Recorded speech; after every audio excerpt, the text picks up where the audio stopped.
having me out here at Knott. We're going to have a great time. I'm ready. So excited. Brothers and sisters, welcome to Macedonia! That was a lot of fun.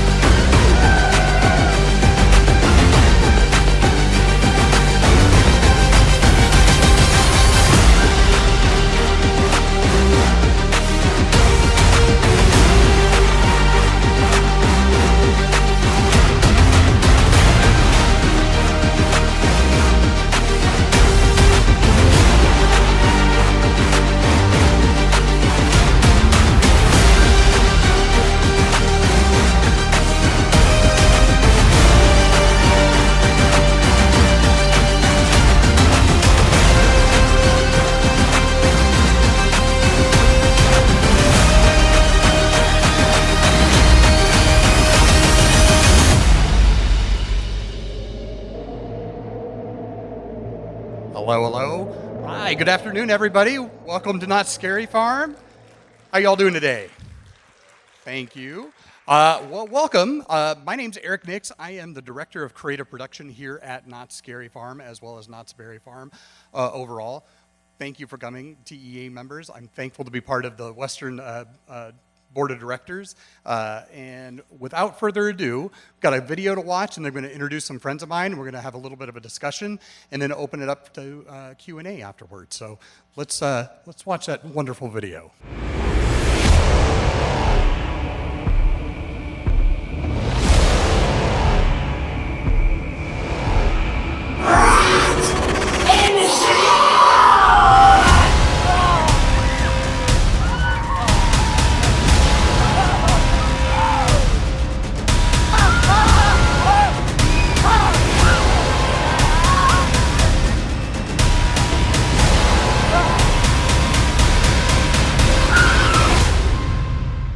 That doesn't amp you up. I don't know what does. So tonight we're going to hear from a few folks. We've got myself, I just introduced, Director of Creative Production here. We've got Pasta Rago, who's one of our talent managers with entertainment. Wes Nieblis, who is one of our senior technical directors. John Aspirin, one of our creative scenic designers. Tim Barham, who is our wardrobe and makeup manager, as well as our costume designer. And Casey Gussler, one of our show directors with live entertainment. Welcome to the stage, everybody. All right, let's jump on in. We've got a couple things to talk about with Scary Farm in general. Just a brief history of Not Scary Farm. Began in 1973 and consisted of a stage show featuring Seymour, Master of the Macabre, as well as members of the Knott stunt team dressed up in various well-known creature outfits. A lot of those were Planet of the Apes masks, believe it or not, back in the day. And then moving on into, as we progressed, that was only a 3-night run when we first started, 49 years ago. This is our 49th year of Not Scary Farm, which means next year is going to be quite a milestone. So today, the event encompasses the entire park, nowhere to hide from over 1,000 monsters.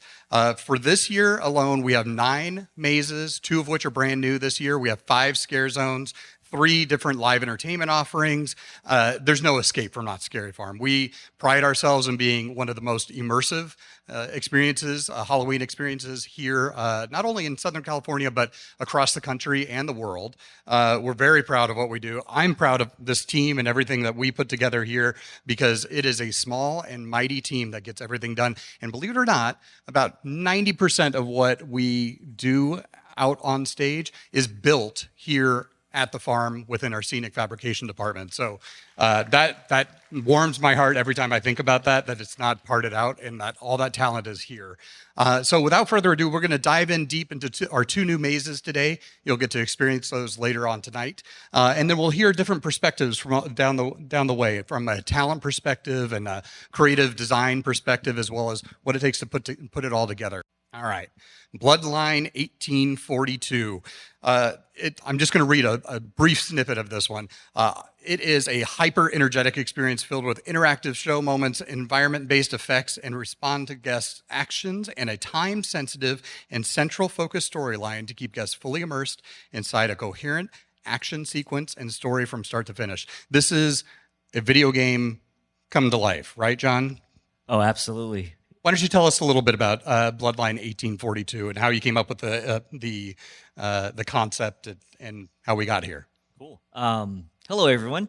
Bloodline 1842 is a completely immersive experience. I think one of the things that coming up with the concept, obviously we had Special Ops Infected that was very popular here at the park, and with that, we used obviously.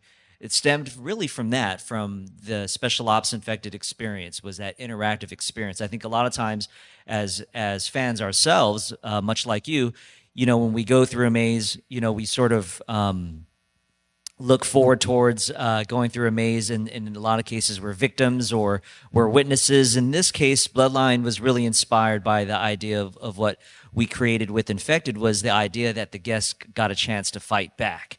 And so I guess like myself, and I'm sure like some of you, it's really around a video game concept where it's almost like a first-person shooter.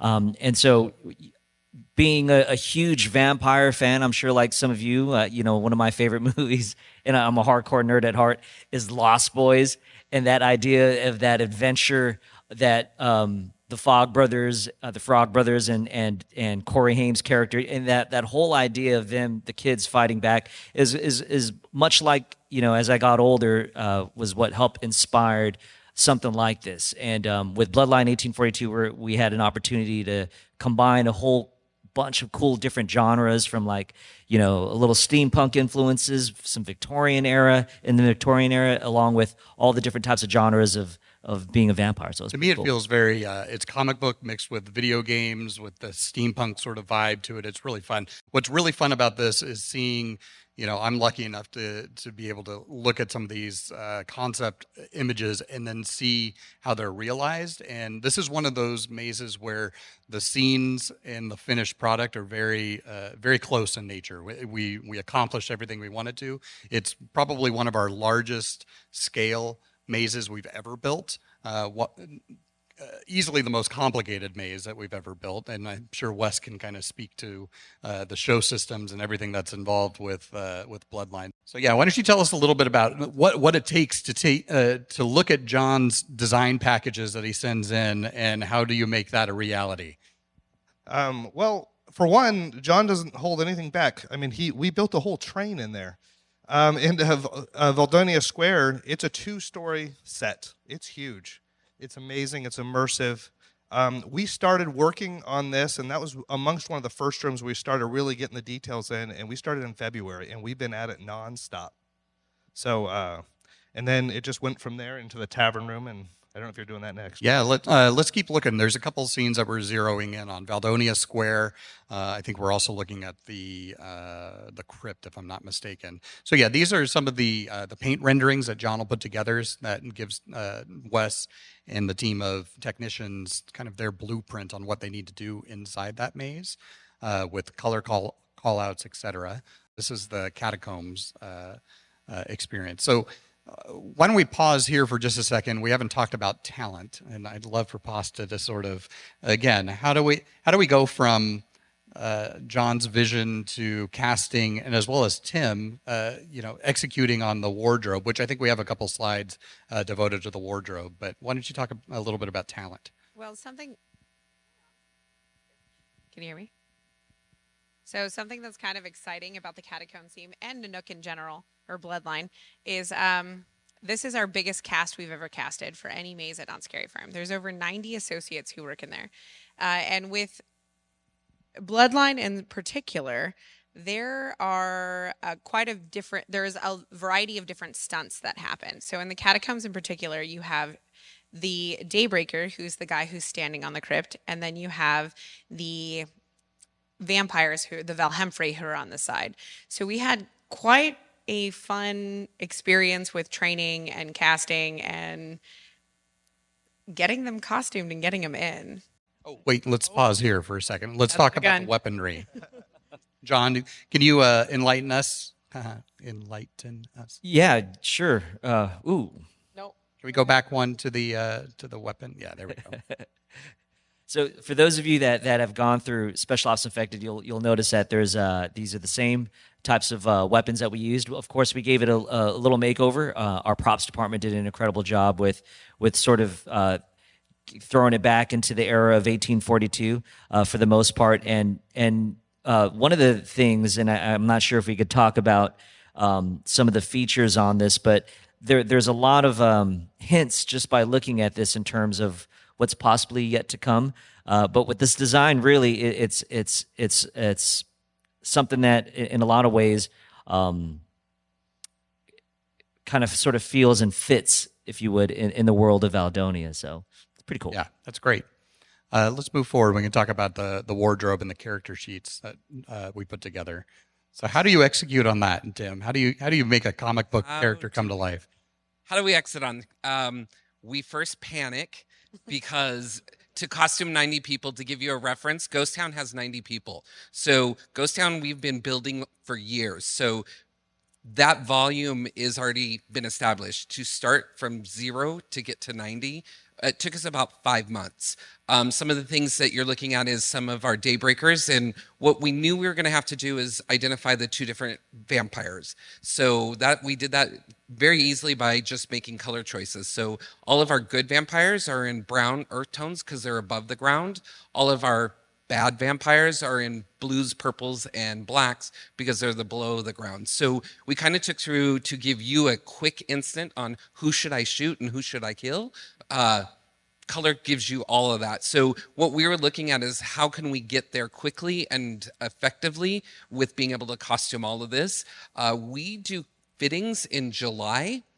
So I'm blindly building 3 months out to that. So we don't know what we're going to cast from the casting team. So I have to have a size range ready for whatever comes our way. So we have more than 90 units, obviously. So it's a big part of our challenge. But one of those cool challenges is finding a way to make it simple and easy and effective. And how can we do that in our costuming and making good choices? So some of the other ones you're looking at is our Berserkers, and a few of them. We simplified, and what John's giving me is his lookbook. Here's all the things pie in the sky, everything I want to do. And then I take it back to my team and we look at how we can effectively execute this so somebody can actually wear it for 8 hours, how it can be washed, and how it can survive out there nightly. Some of these looks would not make it through one shot. So we had to go through and go, okay, what can we do to make this most effective? Also, we look at it in class structure. I approach it from a theatrical standpoint. Who's my lead? Who's my support? And who's the chorus? All of our chorus people are going to have a little more simpler costumes. Our leads are going to be from head to toe, front to back. That way they get the full shot. They're telling the most story. So we break it down out of those 90 and start going, where are we putting our money? Where are we putting our emphasis? And where are we just going to keep going down and breaking through that pie? Some of our vampires are elite vampires. Those took 2 to 3 weeks to build. Our rest of our vampires who are just in our chorus, we were being able to knock those out in a day. So that's just kind of breaking that 90 palette down into a way that can be manageable. Great. Thanks, Tim. Turn the page and enter the world of an ancient relic where dark stories exist and the nightmare becomes reality. Escape the horror of the demonic hellhounds and the evil creatures that the mysterious book has released, or have your soul eternally trapped within the pages of the next chapter. So Grimoire has been in the works for easily 3 years and probably designed several times over. We wanted to actually premiere it last year in 2021 season, and for multitude of reasons, we decided to hold off and wait till the 2022 season. Another ambitious maze by John. John's on the hook for both of our new mazes this year. So why don't you tell us a little bit again, your inspiration and your process around creating the grimoire? Sure, absolutely. I think it sort of stems back, I'd say maybe going back seven years ago. The entertainment team, what we've done for some of our keen-eyed guests and folks that just love the event, we started sort of mapping out this idea of the Scary Farm universe, like an existing, almost like the Marvel Cinematic Universe, and so I'd say maybe 7 to 8 years ago, we started planting little seeds throughout a lot of our mazes, and I'm sure since you guys might have, of course, taken the tour, probably found out about some of these Easter eggs that we planted, and so the Grimoire is sort of it was our crescendo up to the reveal of a Scary Farm universe that actually exists. And with that, this was our first venture into introducing ancient relics into the Scary Farm lore. We've done it plenty of times before in the past. This is our actual opportunity where we, introduced it to the guest outright and out front.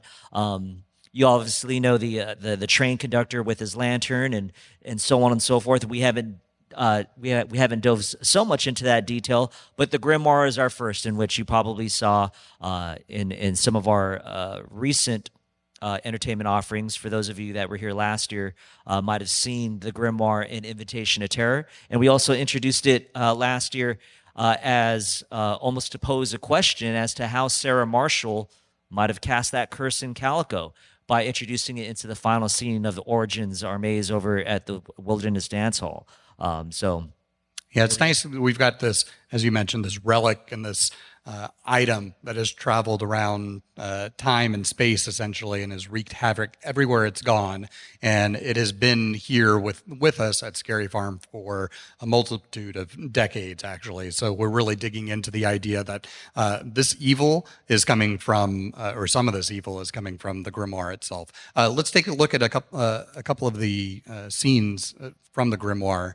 So this is the World War II bunkers and trenches. Now, everything in these scenes are black and white. Dual fold. John, your decision around making those black and white, and then Wes, how do you execute on something like that? How do you make that a reality? I think the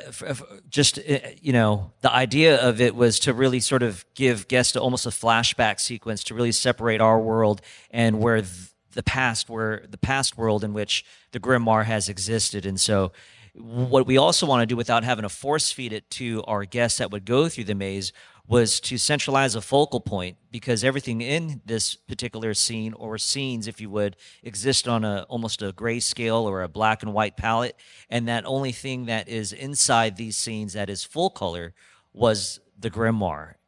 So. It's more challenging than it looks. There's a lot of things out there that are colored by nature, and trying to get something that's black and white is harder to find. So our props team gets a lot of credit here in trying to source those items, or even having to recreate from scratch some of the items to make them black and white. So here's a look at our ground plan from that particular scene. When you're putting this together, John, and you're thinking about path of travel and whatnot, and this kind of ties into a question for Pasta, how do you come up with the idea of where you're placing talent and what they are doing in that? Do you design the room around the scare? Oh, absolutely. I mean, we try to think of the scares first, and we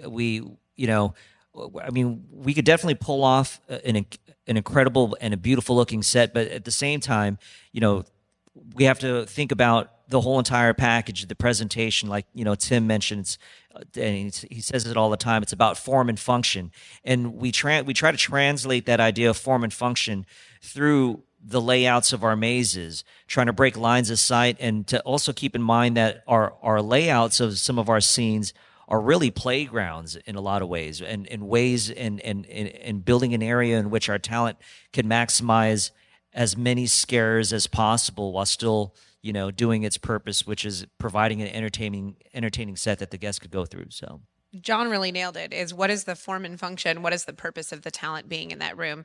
You can design an amazing set, but what is their focus? We are not Scary Farm. The goal is to be scary. Yeah. Mission accomplished. We'll keep moving through some of these. What are we looking at here? Oh, our quotes that you'll see around and kind of the Grimoire insignia. Do you want to speak a little bit to that, John?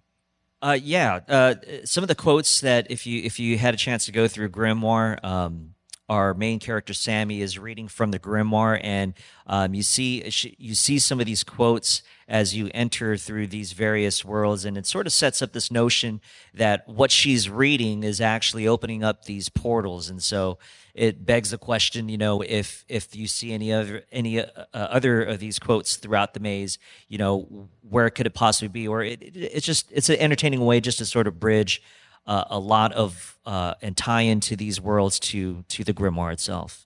So this is our finale scene, the treehouse.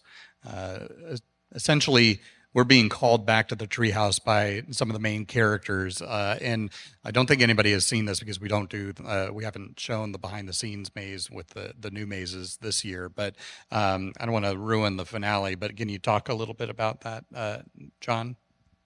Sure. It puts the end cap, I guess, in the storyline for our kids, our main characters that discover the book, and so the scene that we're looking at is obviously, of course, the final scene, and the kids are there to return the book back to the treehouse, and so in this particular slide, this concept art that you see is the moment that they return the book back to the treehouse, and how everything sort of comes full circle with the different portals that open up and some of the demons that are starting to emerge out of them. I want to talk a little bit, Casey, to have a chance to talk about our live entertainment offering, specifically Carnival du Grotesque, which is our new show over at the Mind Stage, a re-envisioned show from last year. Carnival du Grotesque, step right up and walk into the mystique and darkness of the malevolent Les Magnifiques Carnival du Grotesque. A collection of death-defying feats and carnival acts will delight your darkest desires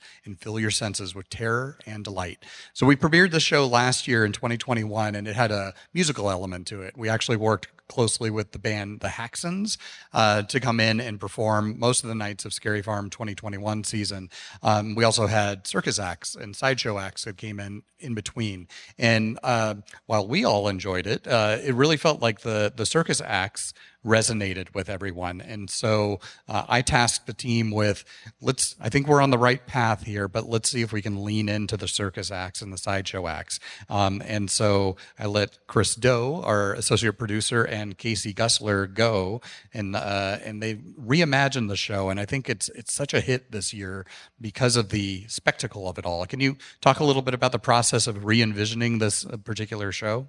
Yeah, it's an interesting thing where there's no bad ideas. And what we did was we took an idea from last year and we just blew it up and made it even more exciting this year. This was also interesting for me because I'm used to working with a cast of usually with a lot of our live entertainment, lots of singers and dancers and actors. This time I was tasked to work with circus performers. So we have 5 different acts in the show. There is a young lady who hangs from her hair, and she's an acrobat.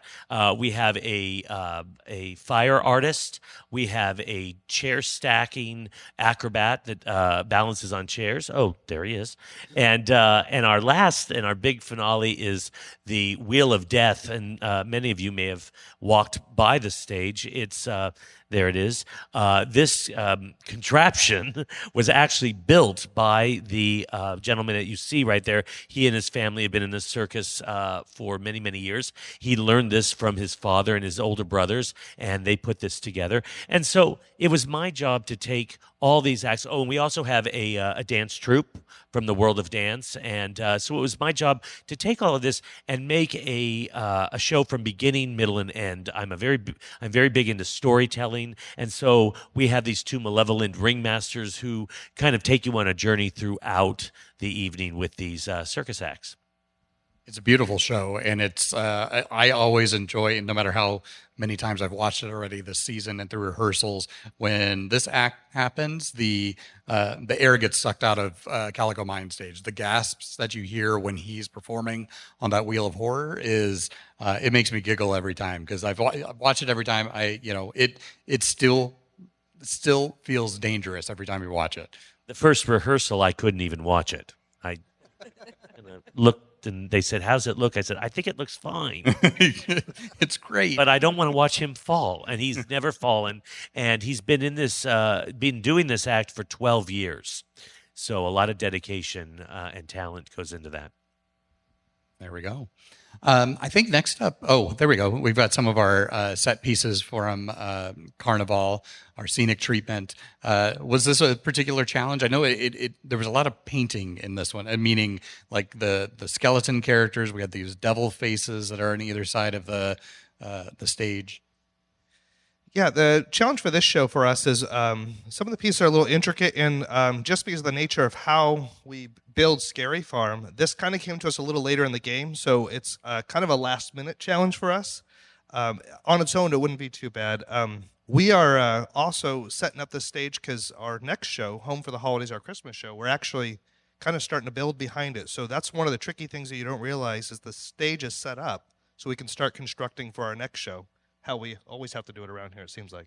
Yeah, the turnaround from summer to Scary Farms, it varies, but it's about 10 to 14 working days, something like that generally. And then from Scary to Merry is about the same. So de-scarifying Not Scary Farm and then transitioning into Merry Farm, which is probably the most wholesome version of Christmas you've ever seen. The contrast always makes me chuckle because it's so dark and gritty, and then it's super sweet and Merry Christmas. The changeover from these events, that's the scariest part for me. Yeah, I can imagine. All right, I think I want to make sure we give everybody some time for Q&A. Maybe we have some questions out there. Are there any questions out there? All right. Down in front. Tell me about Knott's. Unlike most theme park haunts, where there's a random maze and a random scare zone, can you tell us about the development of having mazes and scare zones tie in together at Scary Farm? Yeah, I can speak to that a little bit. So, I feel that Not Scary Farm is one of the most immersive Halloween events in the country, and that's by no mistake. We've really leaned into the idea that our scare zones, mazes, and shows can all be speaking the same narrative, where some other places you might have disparate sort of feeling mazes, scare zones, etc. All of ours help to support the same story. So when you go to Ghost Town, we've got Ghost Town Streets, we've got Origins, which is telling the origin of Ghost Town Streets.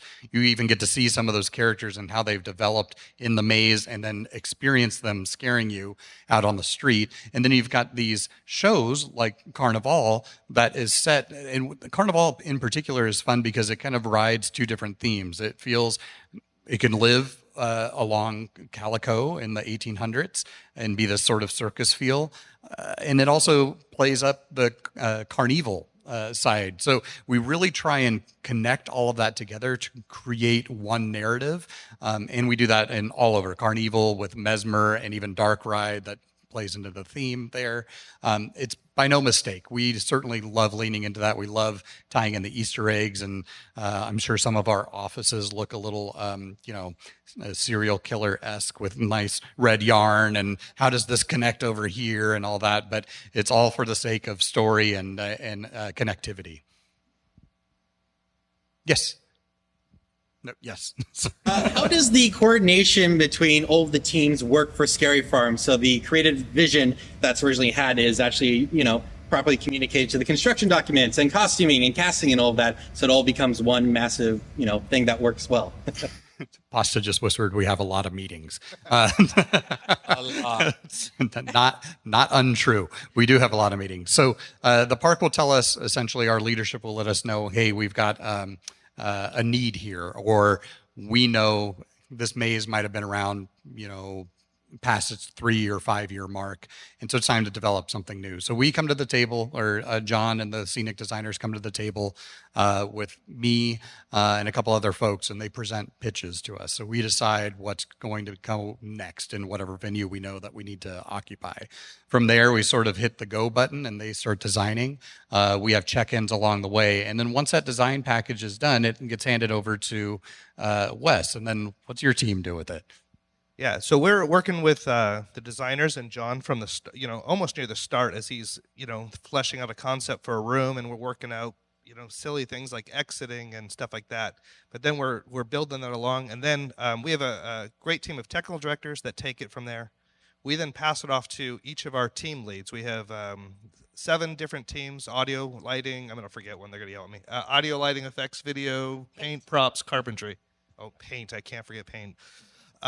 Anyways, all these team leads take that with the technical directors, and then we spread out to our individual craftspeople, technicians, artisans that bring it to life. So not only is Wes's team getting the technical side, me and Tim Barham on the casting side and on the wardrobe side have already had meetings with John or any of the designers on that time. And we know what we're looking for, who we're casting, what the characters are, what we're looking for, what kind of body types, specialty acts, if it's a stunt performer, if it's anything like that. And then we start having the dialogue with the designers on the back end. What are we looking for? What is it going to look like? How do we want them to look? How do we want them to act? What is their purpose? What is their scare? And we already have these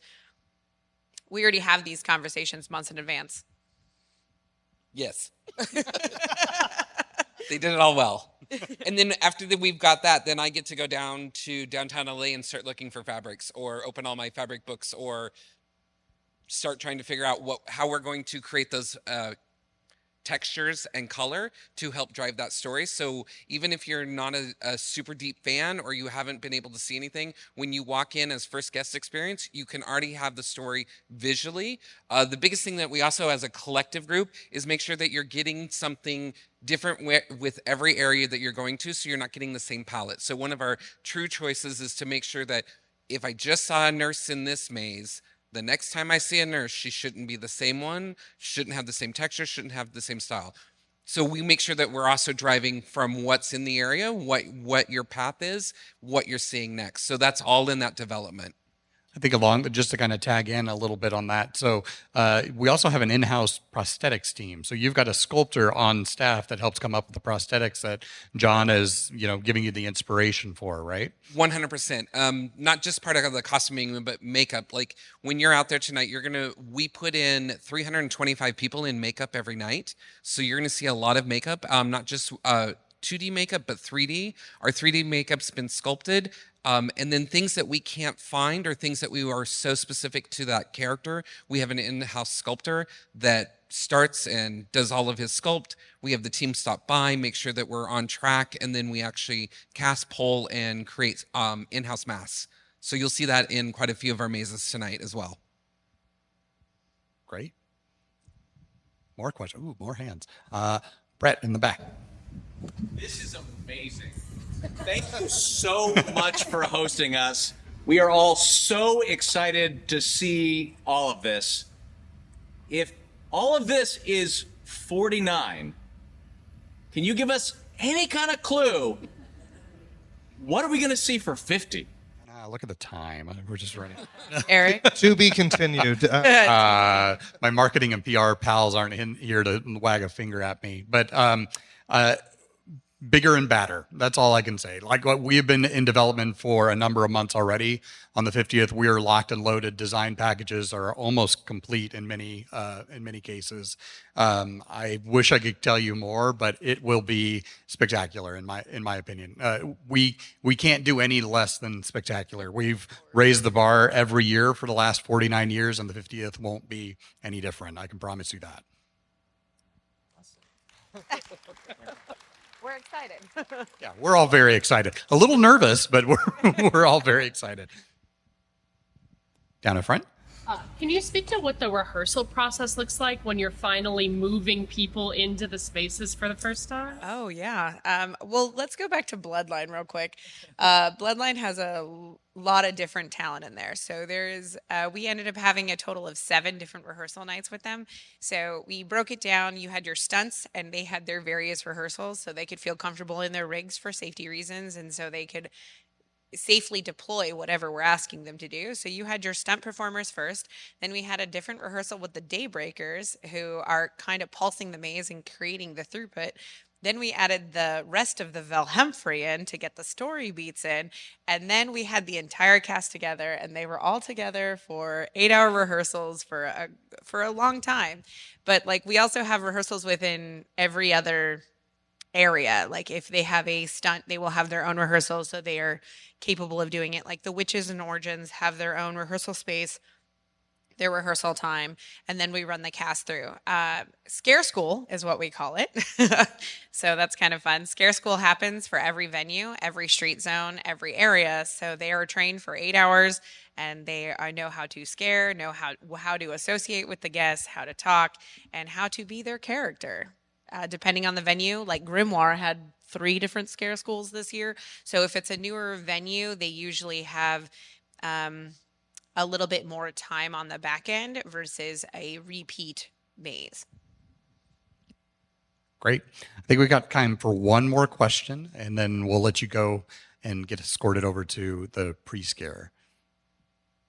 All right. About right here. Yes. It's more of like an industry question for pasta. I was kind of wondering if you could like speak on your experience as like a female in this particular industry, and like.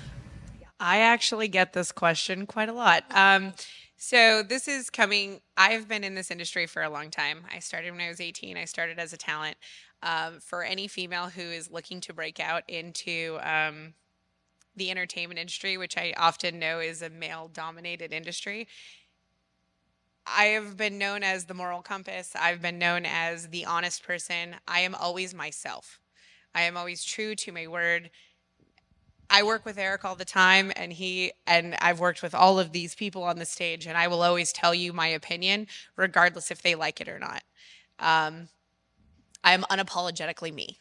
And sometimes it's hard to be a female in this role because we are often looked at like, oh, they don't know what they're talking about. But I have been very gracious, and I have had a lot of people who've respected my opinion in this field. And I've been very lucky to have worked with so many people who respect me and where my backing is. One thing I will always say is I am almost hyper aware of always what I'm doing. Like I know every aspect of every function. I come from a technical background. I come from a costuming background. I come from a production background. I have my hands in a lot of pots. So I know what I'm talking about when I speak to a room. And all I can say is never not be you. That's really what it is know who you are and know you, like know where you want to go. And if I were to talk to the 11-year-old Pasta who would be sitting in this theater who has been a fan of Not Scary Farm since she's been 8, I would tell her the same thing. Just go for it. Like really is don't let anybody hold you back. Anybody can sit up here and do this, and it's a very exciting thing, and I'm very lucky to have done what I've done and where I am. We're so lucky here. I kind of mentioned at the top of this session that we run on passion here, and so you can hear it in Pasta's voice. You can hear it all the way down the line. Everybody who's come here, I think Casey and I are the new guys, and we've been here 6 years. Everybody else on this panel has been here. Let them know when you started. I started when I was 18, so this is my 18th season with Not Scary Farm. I started as a talent. So, and then I progressed from being a talent to production. I worked with Wes. I was a paint lead. I've done very many things throughout the farm here. I've done many things outside of the farm here. But yes, I have been with the farm for 18 years. For me, I started in 2001. I started in our technical operations department. I was running the live shows for the event. And then I moved into the special effects department, building robots, animatronics, which is a lot of fun. And then I got into the technical direction role. What year? Oh, I said 2001. Mm-hmm. Yeah, so that's math. Yeah, you're the math guy. I started off in 2000, late 2013, early 2014 as a cast lead, and brought over the zombie shooting experience here to Knott's with a buddy of mine. Tim? I've been doing it 27 years. 27 years in wardrobe. It's a lot of costumes. I've been very thankful and been very blessed. When I started, they handed me the hanging and said, "There's your show." And I was like, I don't even know what this is. And they're like, good luck. And so I was fortunate enough to, when my first year here, to design the hanging, and I got to finish that show for its existence until it finished here. So I'm fortunate, started out as a frontline employee in wardrobe, and I'm now running the department. So blessed. Blessed. All right, everyone. Before we leave, I want to recognize Brandon at the back of the room who helped put this all together for us tonight. Thank you, Brandon. Yay. Put together the presentation, got you all over here. I think with that, I think Brandon and some folks are going to walk you over to the pre-scare so you guys can get ready for a night of nightmares. So enjoy yourself. Thank you so much for coming tonight. We appreciate you, and I'll see you around. Thank you. See you in the fog. See you in the fog. Aw.